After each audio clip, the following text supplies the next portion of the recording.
రంజాన్ పర్వదినాన్ని ముస్లిం సోదరులు భక్తి శ్రద్ధలతో జరుపుకున్నారు. ఈ సందర్భంగా ఈద్గాల వద్ద ప్రత్యేక ప్రార్థనలు నిర్వహించారు.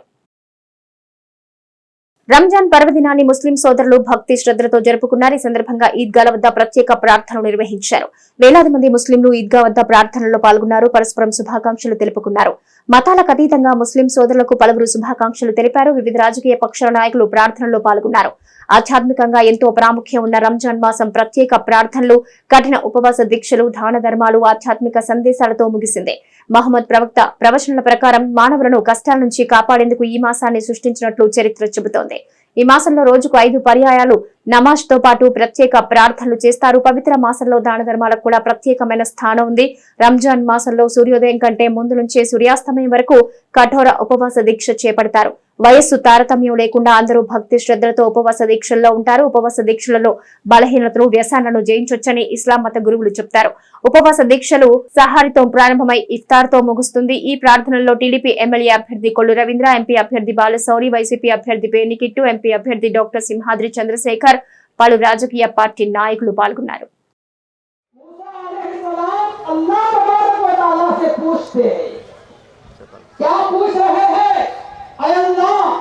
जन्नत में मेरा साथी कौन है, मेरा दोस्त कौन है?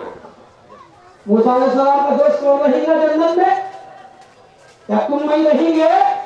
अरे नबी है, 4 पैगंबर बड़े हैं अल्लाह के रसूल के बाद। नूह अलैहिस्सलाम, इब्राहिम अलैहिस्सलाम, मूसा अलैहिस्सलाम, ईसा अलैहिस्सलाम, ऐसे नबी सवाल कर रहे हैं मेरा जन्नत का साथी कौन है?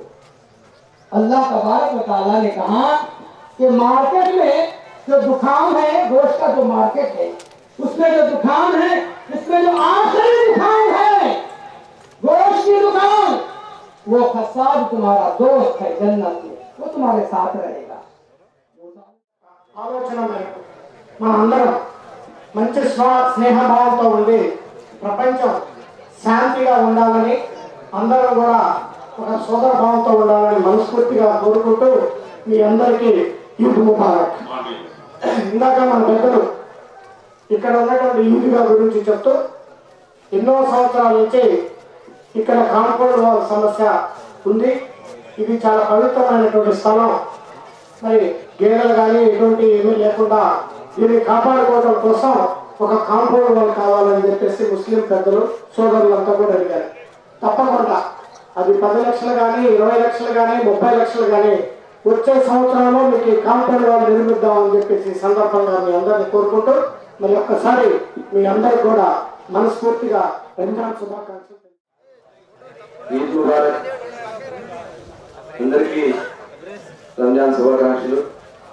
నెల రోజులుగా ప్రపంచవ్యాప్తంగా ఉన్నటువంటి ప్రతి ఒక్క ముస్లిం సోదరుడు ఈ రంజాన్ మాసంలో కఠోరమైనటువంటి ఉపవాస దీక్షలు చేస్తూ ప్రపంచ శాంతి కోసం అందరూ కూడా సుఖ సంతోషాలతో ఉండాలని, మీరు చేసినటువంటి ప్రార్థనలు ఫలించాలని, అందరూ కూడా సుఖ సంతోషాలతో ఉండాలని మనస్ఫూర్తిగా కోరుకుంటూ మరి ఇప్పుడే పెద్దలు బాలశౌరి గారు, ఎందుకంటే నా చిన్నతనం నుంచి ఇక్కడంతా కూడా నాకు పరిచయం, అలాంటిగా ఈద్గా ఎప్పుడు అదే స్టేజ్లో కనబడుతోంది. దీనికి ఒక మంచి ఉన్నతమైనటువంటి అవకాశం. ఎందుకంటే ప్రతి ఒక్క ముస్లిం సోదరులు మచిలీపట్నంలో వచ్చి ఇక్కడ ప్రార్థన చేసుకుంటారు. కనీస అవసరాలు ఇక్కడ వస్తువులు కల్పించాల్సిన అవసరం. దాంట్లో నా వంతు కూడా భాగస్వామ్యం తప్పకుండా ఉంటుందని మరొకసారి మీ అందరికీ కూడా తెలియజేస్తుంటూ, ఈ నెల రోజులు మనం చేసిన ఉపవాసాల్లో, మనం చేసిన దువాలో మీరు మనసులో కోరుకున్న ప్రతి ప్రార్థన కూడా మన కుటుంబం కొరకు కానీ, మన స్నేహితుల కొరకు కానీ ప్రతి ప్రార్థన నెరవేరాలని మనస్ఫూర్తిగా అలానే కోరుకుంటూ, అలానే నాడు బయాన్లో విన్నట్టు మనం ఇస్లాం నుండి నేర్చుకునేది నలుగురికి సహాయం చేయమని, పేదలకు సహాయం చేయమని, అందరికీ సహాయం చేస్తూ మన తల్లిదండ్రులు మాత్రం అనాథాశ్రమంలో పెడితే మాత్రం మనకు ఆ పుణ్యం కానీ అల్లా నుంచి దీవెన కానీ రాదని ఇప్పుడు చెప్పడం జరిగింది మౌలానా గారు. నిజంగా చాలామందిని చూస్తూనే ఉంటాం, మొత్తం చాలా సేవా కార్యక్రమాలు చేస్తారు కానీ తల్లికి మాత్రం ఇంట్లో ఒక రూమ్ కూడా ఉండదు. నిజంగా నాలాంటి వయసు ఉన్నవాళ్ళు ఇప్పుడు తెలుసుకోవాల్సింది, ఖచ్చితంగా ఈరోజు ఈ స్థానంలో ఉన్నామంటే లేదా ఒక చోట ఉన్నామంటే కారణం తల్లిదండ్రులు. కాబట్టి మనం ఆ స్థానానికి వచ్చినప్పుడు వాళ్ళని కూడా మంచి చూసుకోవాలని చెప్పిన మాటలు తప్పకుండా ఇక్కడున్న విన్నవారందరూ మౌలానా గారి మాటలు విన్నవారందరూ శిరసా వస్తారని ఖచ్చితంగా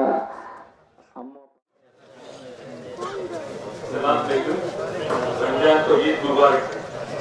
ये रमजान में आपको क्या करे, ये पूरा दिन हमारे को मालूम, ये control over the body, mind and hunger, तीनों कंट्रोल करना आपको मालूम। ये तीनों कंट्रोल करने से आप हर दिन नमाज करते हैं, 5 बार नमाज करते हैं। ये 5 बार नमाज करने के बाद आपको पूरा बॉडी माइंड में कंट्रोल हो सकता है। तो इसके वास्ते आप कोई दुआ करो, आपको भी करो, अल्लाह से भी दुआ करो। आमीन आमीन। तो ये प्लेस में हम बहुत सी बनाया है, अच्छा नहीं था ये मेरे को दोनों हर दिन पहले नमाज में थोड़ा दुआ करो बोल के प्रार्थना करें। जरूर से जरूर। और तमाम लोग इंशाल्लाह आइंदा साल तक खुशियों से, सेहत से, कारोबार से और ज़राअत से, हर किस्म से जो है फायदे में रहना, सेहत से रहना, और इंशाल्लाह अल्लाह से दुआ करेंगे। हाजी साहब भी इंशाल्लाह हाजी साहब की सलामती से रहना, उनकी सेहत अच्छी रहना।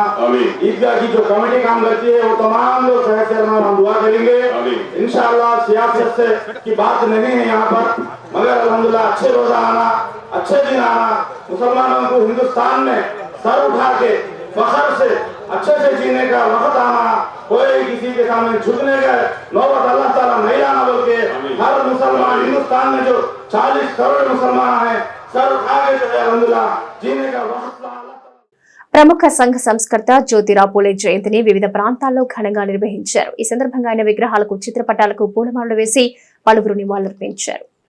ప్రముఖ సంఘ సంస్కర్త జ్యోతిరావు పూలే జయంతిని వివిధ ప్రాంతాల్లో ఘనంగా నిర్వహించారు. ఈ సందర్భంగా ఆయన విగ్రహాలకు, చిత్రపటాలకు పూలమాలలు వేసి పలువురు నివాళులర్పించారు.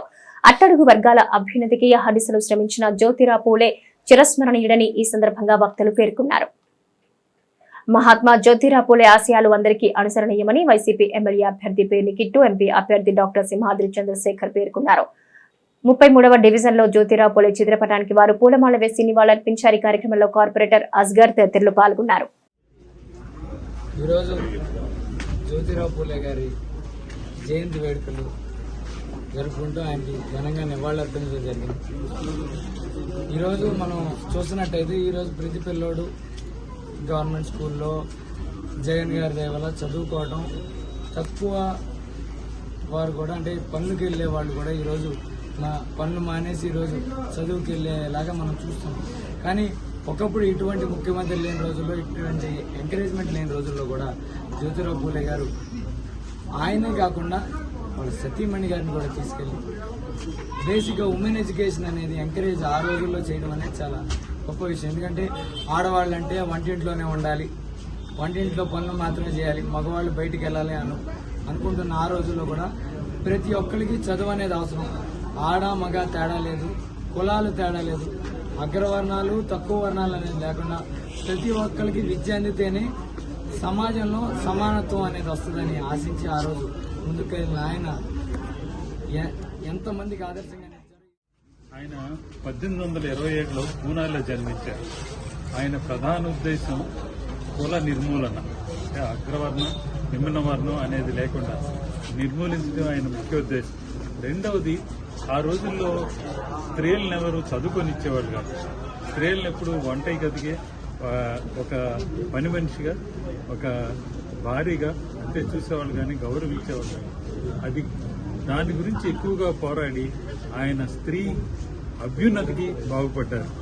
సో మనం తీసుకుంటే 1990 నుంచి మనం తీసుకుంటే నిరక్షరాస్యత బాగా తగ్గింది. మనం లాస్ట్ 5 సంవత్సరాల్లో తీసుకుంటే 12% ఉంది నిరక్షరాస్యత. జగన్మోహన్ రెడ్డి గారు వచ్చిన తర్వాత ఈ నిరక్షరాస్యత అంటే ఇల్లిటరసీ రేటు. వలందపాలెంలోని జ్యోతిరావు పూలే విగ్రహానికి వైసీపీ కన్వీనర్ శీలం బాబ్జీ పూలమాలలు వేసి ఘనంగా నివాళులర్పించారు. ఈ కార్యక్రమంలో పలువురు వైసీపీ శ్రేణులు పాల్గొన్నారు. మన జ్యోతిరావు పూలే గారి 197వ జయంతి సందర్భంగా వలందపాలెంలో ఆయన విగ్రహం దగ్గర ఆయన ఘనంగా నివాళులర్పించడం జరిగింది.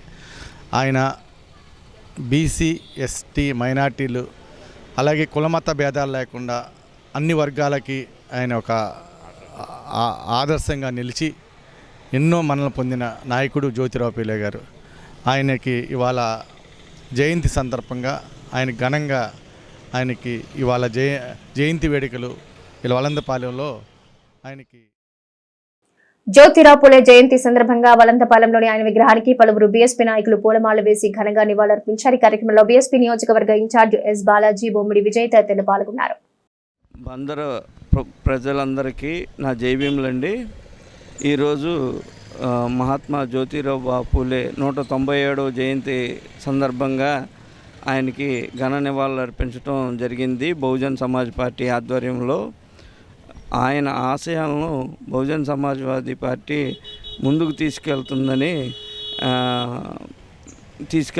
మీకు చెప్తూ సెలవు తీసుకుంటాను. మహాత్మా జ్యోతిరావు పూలే గారి జయంతి సందర్భంగా బహుజన సమాజ్ పార్టీ యూత్ యువజన నాయకులు అందరూ వచ్చి ఘన నివాళులు అర్పించడం జరిగింది. ఆయన బడుగు బలహీన వర్గాల ఆశాజ్యోతి మహాత్మా జ్యోతిరావు పూలే గారు. ఆయన ఆశయాలతో ముందుకు సాగుతామని కోరుకుంటూ మహాత్మా జ్యోతిరావు పూలే జయంతి సందర్భంగా బీసీ సంక్షేమ సంఘం కార్యాలయంలో పూలే చిత్రపటానికి బీసీ సంక్షేమ సంఘం కృష్ణా జిల్లా అధ్యక్షులు సేకుబైన సుబ్రహ్మణ్యం పూలమాల వేసి ఘన నివాళులర్పించారు. ఈ కార్యక్రమంలో బీసీ నాయకులు పాల్గొన్నారు. మహాత్మా జ్యోతిరావు పూలే జయంతి కార్యక్రమం బీసీ సంక్షేమ ఆఫీసులో ఘనంగా జరిగింది. వారు మహారాష్ట్ర పుణెలో జన్మించి ఈ భారతదేశానికే ఒక రోల్ మోడల్ నిలిచినటువంటి మహానుభావుడు. వారు బహుజన కులాలకి విద్య నేర్పించి ఈ భారతదేశంలో పూర్వం కొన్ని కులాలకు విద్య నేర్పేవాళ్ళు, కొన్ని కులాలకు విద్య నేర్పేవాళ్ళు కాదు. అప్పుడు వారు విద్య నేర్చుకుని వారి భార్యకి సావిత్రిబాయి పూలే గారికి వారికి కూడా విద్య నేర్పి వారు ఈ భారతదేశంలో మొదటి మహిళా టీచర్గా అవ్వగా వీరు జ్యోతిరావు పూలే గారు ఈ భారతదేశానికి ఈ బహుజన కులాలకి ఒక మహాత్మా, ఒక దేవుడి కింద ఇవాళ కొలవబడుతున్నారంటే విద్య నేర్పి విద్యతోనే అభివృద్ధి చెందారు. ఈ కులమతాలన్నీ పోవాలంటే విద్యతోనే అభివృద్ధి చెందారనేది గమనించి వారు గ్రహించి పార్టీ ముఖ్య నేతలపై నిరాధార ఆరోపణలు చేసిన 5గురిని కాంగ్రెస్ పార్టీ నుంచి 6 సంవత్సరాలు బహిష్కరిస్తున్నట్టు కృష్ణా జిల్లా అధ్యక్షులు సంజీవ్ రెడ్డి తెలిపారు. కృష్ణా జిల్లాలో క్రమశిక్షణ రాహిత్యంగా వ్యవహరిస్తూ పార్టీ ముఖ్య నేతలపై నిరాధార ఆరోపణలు చేసిన 5గురిని కాంగ్రెస్ పార్టీ నుంచి 6 సంవత్సరాలు బహిష్కరిస్తున్నట్టు జిల్లా అధ్యక్షులు సంజీవ్ రెడ్డి తెలిపారు.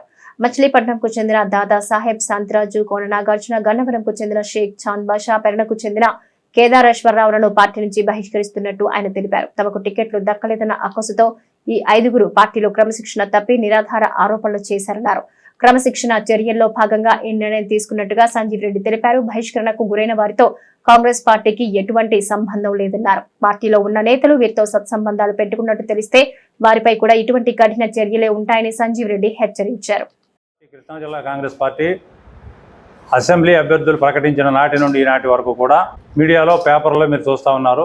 ఒక 4-5 వ్యక్తులు క్రమశిక్షణ రాహిత్యంగా ప్రవర్తిస్తూ హెల్దీ లాంగ్వేజ్ వాడుతూ జిల్లా నాయకత్వాన్ని, రాష్ట్ర నాయకత్వాన్ని, కేంద్ర నాయకత్వాన్ని కూడా అబ్యూజ్ చేసే విధంగా వారు మాట్లాడటం, మీడియా ముందుకు రావటం చాలా బాధాకరం. వారి మీద మాకు సానుభూతి ఉంది తప్ప ఎటువంటి వివక్ష కానీ ఇంకోటి కానీ లేదు. అయితే సమ్ ఎక్స్టెంట్ వరకే పార్టీ భరిస్తుంది తప్ప పరిధి దాటి, గీత దాటిన తర్వాత ఎంతటి వారినైనా సరే, ఎవరైనా సరే, ఏ స్థాయిలో ఉన్నా సరే క్రమశిక్షణ మించి దాటి వెళ్ళడానికి వీల్లేదు. పెడన నియోజకవర్గం నుంచి కేదారేశ్వరరావు, మచిలీపట్నం నియోజకవర్గం నుంచి దాదాసాహెబ్ అండ్ అలాగే కోన నాగార్జున, అలాగే గన్నవరం నియోజకవర్గం నుంచి షేక్ చాంద్ బాషా, ఈ 5గురు మీడియాలో కానీ, పేపర్లో కానీ పార్టీని, నాయకుల్ని అల్లరి చేస్తూ వారికి ఏదో అన్యాయం జరిగిందని, ఎవరెవరికో ఇచ్చారని చెప్పి మాట్లాడుతూ వస్తున్నారు. జిల్లాలో అన్ని సీట్లలో కూడా ఎక్కడ ఎలాంటి డిస్టర్బెన్స్ లేదు, ఎక్కడ అంతా ప్రశాంతంగా ఉంది. 7 అసెంబ్లీ సీట్లు ప్రకటించారు. పవిత్ర రంజాన్ పండుగను పురస్కరించుకుని పెడనలో వివిధ రాజకీయ పార్టీకి చెందిన నాయకులు ముస్లింలకు శుభాకాంక్షలు తెలిపారు. పవిత్ర రంజాన్ పండుగను పురస్కరించుకుని పెడన పట్టణంలో గుడివాడ రోడ్లో గల ఈద్గాల వద్ద ముస్లింలు ప్రత్యేక ప్రార్థనలు చేశారు. ఈ ప్రాంతంలో తెలుగుదేశం పార్టీ అసెంబ్లీ అభ్యర్థి కాగిత కృష్ణప్రసాద్, రాష్ట్ర బీసీ ఫైనాన్స్ కార్పొరేషన్ మాజీ చైర్మన్ బొడ్డు వేణుగోపాలరావు, టీడీపీ నాయకులు పాల్గొని ముస్లింలకు శుభాకాంక్షలు తెలిపారు. అలాగే వైఎస్ఆర్ కాంగ్రెస్ పార్టీ పార్లమెంటరీ అభ్యర్థి సింహాద్రి చంద్రశేఖర్, ఎమ్మెల్యే అభ్యర్థి ఉప్పల రాము, సీనియర్ నాయకులు కటకం ప్రసాద్, వైసీపీ పట్టణ కన్వీనర్ బండారు మల్లి, వైఎస్ఆర్ కాంగ్రెస్ పార్టీ నాయకులు పాల్గొని ముస్లిం సోదరులకు శుభాకాంక్షలు తెలిపారు. అలాగే ముస్లింలు ఒకరినొకరు ఆప్యాయంగా పలకరించుకుంటూ శుభాకాంక్షలు తెలుపుకున్నారు. ప్రార్థనల్లో పాల్గొనేందుకు వచ్చే ముస్లింలకు ఎలాంటి అసౌకర్యం కలగకుండా ఎస్ఐ సూర్య శ్రీనివాస్ పటిష్ట చర్యలు తీసుకున్నారు. ఎన్డీఏ కూటమి గెలిపే మాదిగలు గెలుపు అని మచిలీపట్నం ఎంఆర్పీఎస్ నాయకులు పేర్కొన్నారు. ఎంఆర్పీఎస్ వ్యవస్థాపక అధ్యక్షులు మందకృష్ణ మాదిగ ఆదేశాల మేరకు మచిలీపట్నం తెలుగుదేశం పార్టీ కార్యాలయంలో కృష్ణా జిల్లా ఎంఆర్పీఎస్ అనుబంధ విభాగాల నేతలు మీడియా సమావేశంలో మాట్లాడుతూ రాజ్యాంగ నిర్మాత డాక్టర్ బాబాసాహెబ్ అంబేద్కర్ విదేశీ విద్యకు ఆ పేరు తీసేసి యావత్తు దళిత జాతిని వైసీపీ అవమానించిందన్నారు. ఎస్సీ కార్పొరేషన్ 3 కార్పొరేషన్లుగా విభజించి కనీసం ₹1 కూడా కేటాయించకపోవడం చాలా దారుణమన్నారు. మాదిగల చిరకాల కోరిక అయిన ఎస్సీ వర్గీకరణ విషయంలో తమ తండ్రి వైఎస్ రాజశేఖర రెడ్డి చొరవలో 1% కూడా ముఖ్యమంత్రి వైఎస్ జగన్మోహన్ రెడ్డి చూపలేకపోయారన్నారు. జగన్ ఓటమి మాదిగల అభివృద్ధికి తొలిమెట్టని దళితవాడలో ఇదే నినాదంతో ముందుకు వెళ్లి 2024 సార్వత్రిక ఎన్నికల్లో వైసీపీ ప్రభుత్వానికి తగిన గుణపాఠం చెప్తామని వారు తెలిపారు. ఈ కార్యక్రమంలో ఎంఎస్పీ కృష్ణా జిల్లా అధ్యక్షులు కొల్లూరి బసవ మాదిగ, ఎంఆర్పీఎస్ కృష్ణా జిల్లా అధ్యక్షులు కొక్కిలిగడ్డ సువర్ణరాజు, కొక్కిలిగడ్డ నవీన్, సిద్దల జయరాజు, వేల్పుల మధు, జూలపొడి గణేష్, చిట్టిబాబు, బండ్లపల్లి బాబీ తదితరులు పాల్గొన్నారు. 27 పథకాలు మాకు ఉంటే ఎంతో కొంత మా సంక్షేమం ముందుకెళ్ళేది కదా, ఎంతో కొంత ఆర్థికంగా బలపడేవాళ్ళం కదా. ఎందుకు నువ్వు పథకాలు రద్దు చేయడం వల్ల మా అభివృద్ధిని రద్దు చేసినట్టే కదా. ఇవాళ అంబేద్కర్ విదేశీ విద్య పెట్టాడు చంద్రబాబు నాయుడు గారు, 27 పథకాలు రద్దు చేసావు. విదేశీ విద్య వల్ల ఎన్ని వేల మంది వెళ్ళి ఇతర దేశాలు వెళ్ళి డబ్బులు ఖర్చు లేకుండా స్వచ్ఛంగా వెళ్ళి చదువుకుంటున్నారు. దానికి నీవు జగన్ విదేశీ విద్య అని ఎందుకు పెట్టాల్సి వచ్చింది? అంబేద్కర్ స్థానంలో ఈ ప్రపంచంలో ఎవరైనా ఆయన పేరు స్థానంలో ఎవరైనా ఊహించుకోగలరా? ఎంత అవమానం జరిగింది. నువ్వేమన్నా నీ సొంత కంపెనీలో ఉన్నటువంటి సొమ్మును తీసుకొచ్చో, నువ్వు లేకపోతే నీ సాక్షికి సంబంధించిన ప్రింట్ మీడియా, ఎలక్ట్రానిక్ మీడియా నీ ఆస్తులు అమ్మి ఏమైనా తీసుకొచ్చి విదేశీ విద్య ఖర్చు పెడుతున్నావా? ఇది ప్రభుత్వ సొమ్మే కదా, ప్రజాధనమే కదా. అంటే అంబేద్కర్ని అవమానించిన, సంక్షేమ పథకాలని రద్దు చేసినా, మాదిగలో లక్ష్యం ఎంఆర్పీఎస్ని నువ్వు పట్టించుకోకపోయినా నీకు ఓటేయాలా? నీకు ఓటు అడిగే హక్కు ఈ 175 కాన్స్టిట్యున్సీలో ఏ ఎమ్మెల్యే అభ్యర్థికి, ఏ ఎంపీ అభ్యర్థికి లేదు. ఎందుకనంటే నువ్వు దళితుల మేనమామ అంటూనే దళితుల్ని ఎంఎస్పీ అనుబంధ సంఘాలు ఏర్పాటు చేసినటువంటి ఈ విలేకరుల సమావేశంలో మేము మాట్లాడాలనుకున్నది ఏమంటే, జగన్మోహన్ రెడ్డి గారు కృష్ణమాదిగ గారిని విస్మరించి మా యొక్క ఎస్సీ వర్గీకరణను చేయమని అడిగితే అపాయింట్మెంట్ ఇవ్వకపోగా ఎస్సీ వర్గీకరణ రాజ్యాంగ విరుద్ధమని అసెంబ్లీ సాక్షిగా మాట్లాడారు. ఏ విధంగా రాజ్యాంగ విరుద్ధం అవుద్దనేది జగన్మోహన్ రెడ్డి గారు సమాధానం చెప్పాల్సిన అవసరం ఉంది. అలాగే ప్రతి ఒక్క మాదిగ వారు ఆలోచించాలి. 50 ఏళ్ల చరిత్రలో మాదిగ ఉపకులాలు పొందినటువంటి అభివృద్ధిని 1999 నుంచి 2004 లోపు దానికి మించిన అభివృద్ధిని పొందారు. ఆ చరిత్ర అనేది ఎవరు మార్చలేనిది. దానిని ముందుకు నడిచి ఆయన ఈనాటికి ఆటుపోట్లను ఎదుర్కొన్న, బాధలను పడినా, అవమానాలను పడినా కూడా 30 సంవత్సరాల మట్టి అల్లు పెరగని పోరాట యోధుడిగా పోరాటం చేయటమే లక్ష్యంగా పెట్టుకొని ఏ పదవిని ఆశించకుండా ముందుకు పోయినటువంటి వ్యక్తి ఈ ప్రపంచంలో 30 సంవత్సరాలు ఒక రిజర్వేషన్ మీద నడిచినది ఏదైనా ఉందంటే ఇది రెండోదిగా చెప్పుకోవాలి. అమెరికాలో నల్ల జాతీయులకు, తెల్ల జాతీయులకు ఏ విధంగా అయితే పడలేదో అదేవిధంగా ఈ భారతదేశంలో ఉన్నటువంటి సోదరులకి మాకు ఉన్నటువంటి రిజర్వేషన్ల ఫలాల్లో వ్యత్యాసం, ఆ వ్యత్యాసాన్ని సమన్వయం చేయడం కోసమే ఈ యొక్క ఉద్యమం చేశాం. కృష్ణా జిల్లా రాధారంగ మిత్రమండలి మహిళా కమిటీ నియామకం అంగరంగ వైభవంగా జరిగింది. కునపరెడ్డి చారిటబుల్ ట్రస్ట్ కార్యాలయంలో రాధారంగ మిత్రమండలి రాష్ట్ర అధ్యక్షుడు బుల్లెట్ ధర్మారావు ఆధ్వర్యంలో కృష్ణా జిల్లా రాధారంగ మిత్రమండలి మహిళా కమిటీ నియామకం అంగరంగ వైభవంగా జరిగింది. ఈ కార్యక్రమానికి ముఖ్య అతిథిగా ప్రముఖ సీనియర్ న్యాయవాది సోడిశెట్టి బాలాజీరావు మరియు మచిలీపట్నం బార్ అసోసియేషన్ అధ్యక్షులు బురగడ్డ అశోక్ కుమార్ హాజరై వీరందరికీ నియామక పత్రాలు అందజేసి ఘనంగా సన్మానించారు. రాధారంగ మిత్రమండలి జిల్లా అధ్యక్షురాలిగా లంకిశెట్టి నీరజ, ఉపాధ్యక్షురాలిగా బడుగు ఉమాదేవి, మోపిదేవి గోవర్ధనమ్మ, ప్రధాన కార్యదర్శిగా మానేపల్లి ఉషారాణి, ఆర్గనైజింగ్ సెక్రటరీగా ముక్కు రంగమణి నియమితులయ్యారు. 40-45 ఏళ్ల చరిత్ర కలిగిన రాధారంగ మిత్రమండలిలో ఈ రోజున ఒక కొత్త అధ్యాయం. ఈ 40-45 ఏళ్లలో ఈ ఆంధ్రప్రదేశ్లో కానివ్వండి, అలాగే తెలంగాణ రాష్ట్రంలో కానివ్వండి, ఒక మహిళ రాధారంగ మిత్రమండలిలో అధ్యక్ష బాధ్యతలు తీసుకోవడం అనేది 45 ఏళ్ల తర్వాత ఇది తొలిసారి. ఇది మీ గతంలో ఎన్నడూ మనం ఊహించిన సంఘటన. ఇది ఒక నవతరానికి, ఒక భవిష్యత్తులో మహిళలు కూడా రంగాభిమానులు ఉన్నారు. రంగా గారి కోసం ఆయన స్థాపించిన మిత్రమండలి కోసం ఎంత త్యాగానికైనా మహిళలు నడుము కట్టారని చెప్పి వారు మనకు ఒక మంచి సంకేతం. రంగా గారి అభిమానులు కానివ్వండి, రాధా గారి అభిమానులు కానివ్వండి, అలాగే ప్రజలకు కూడా ఒక మంచి సంకేతం ఇచ్చేందుకు గాను ఈ నియామకం ఉపయోగపడుతున్న నా అభిప్రాయం.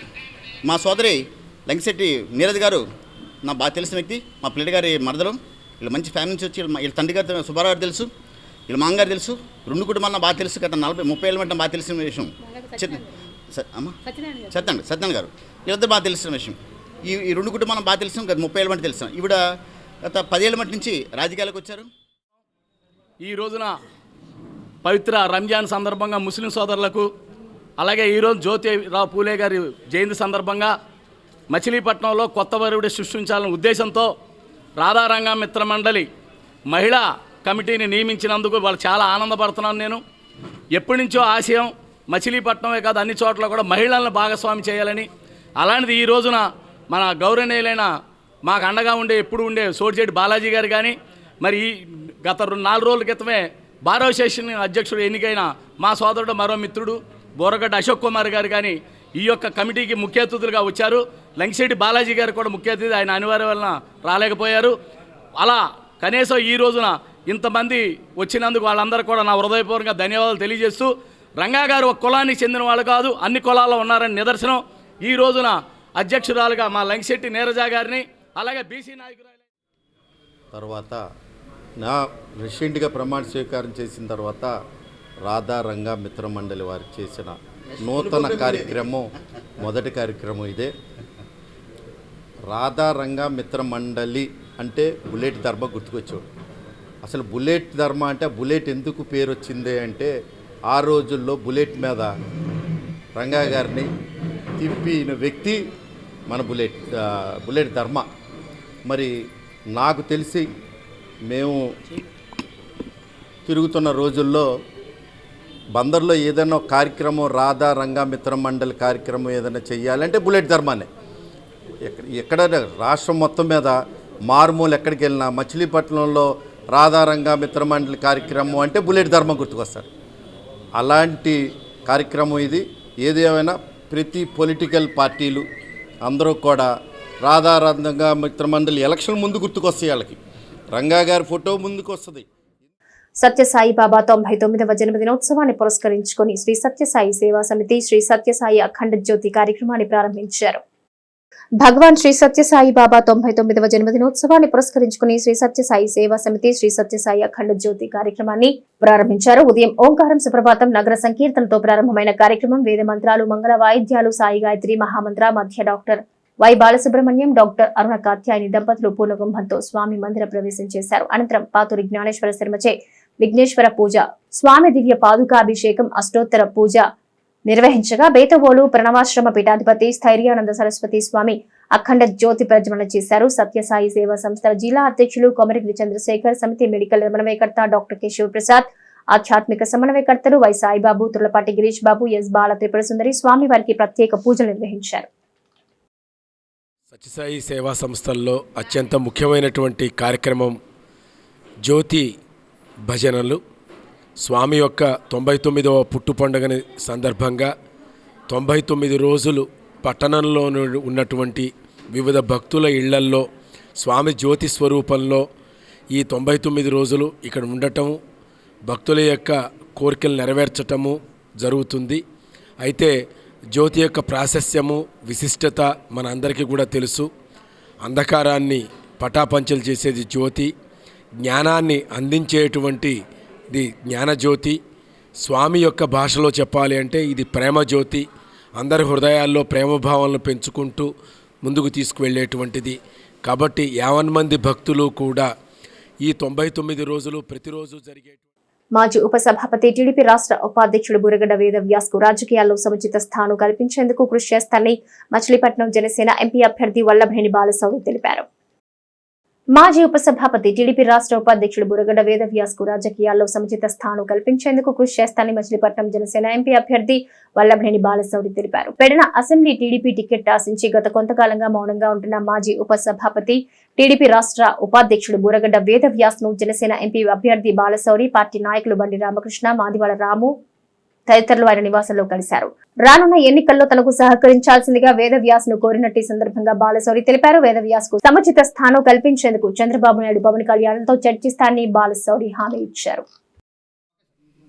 మాజీ శాసనసభ్యులు, మాజీ ఉపసభాపతి పెద్దలు వేదవ్యాస గారిని మర్యాదపూర్వకంగా కలవటానికి వచ్చాం. మొట్టమొదటిగా అదే రకంగా